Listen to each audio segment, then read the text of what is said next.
मनुष्य समस्त कार्य मन के बल पर ही करता है। मन की शक्ति होती भी बहुत प्रबल है। मन से शरीर का संचालन होता है।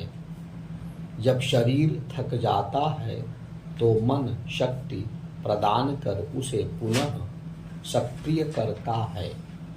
मनोविज्ञान के अनुसार चेतना पत्थर में सोती है, वनस्पति में जगती है, पशु में चलती है और मनुष्य में चिंतन करती है।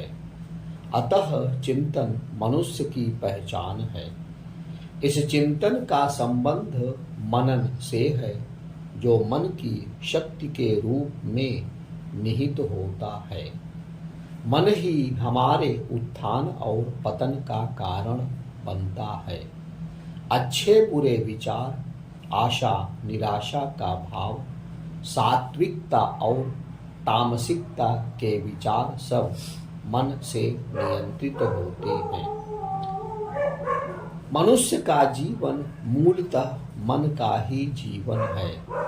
अगर मनुष्य का मन हार मान लेता है तो फिर जीत संभव नहीं। जय और पराजय केवल मन के भाव हैं। जब हम किसी कार्य के आरंभ में ही हार मान लेते हैं तो जीतना मुश्किल हो जाता है। अपनी क्षमताओं में विश्वास का अभाव ही असफलता की ओर धकेलता है।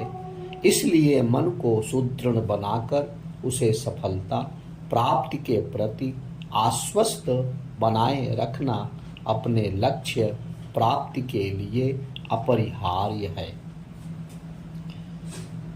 मन की शक्ति को भूले बिना अपनी क्षमताओं में अथाह विश्वास ही सफलता की मूल कुंजी है। जो व्यक्ति मन से संकल्पित होकर अपने उद्देश्य को प्राप्त करने के लिए सब कुछ लगा सकता है, उसके मार्ग में पर्वत भी बाधक नहीं बन सकते। वह रेगिस्तान में भी नदी बहा सकता है और ऊसर भूमि में भी लहराते खेत तैयार कर सकता है। मनोबल वस्तुतः अपनी शक्तियों की सच्ची पहचान है। कड़ी से कड़ी परीक्षा की कसौटी पर और कितनी भी प्रतिकूल स्थितियों में जो व्यक्ति अपने मन को नियंत्रण में कर विचलित नहीं होता, वही सफल होकर इतिहास में अपना नाम दर्ज करा पाता है। इसलिए मन को कभी कमजोर नहीं होने देना चाहिए। मन अनंत अदम्य शक्ति का स्रोत है। मन की शक्ति अत्यंत व्यापक एवं अक्षय है। उस शक्ति की संभावना की अनुभूति करनी चाहिए।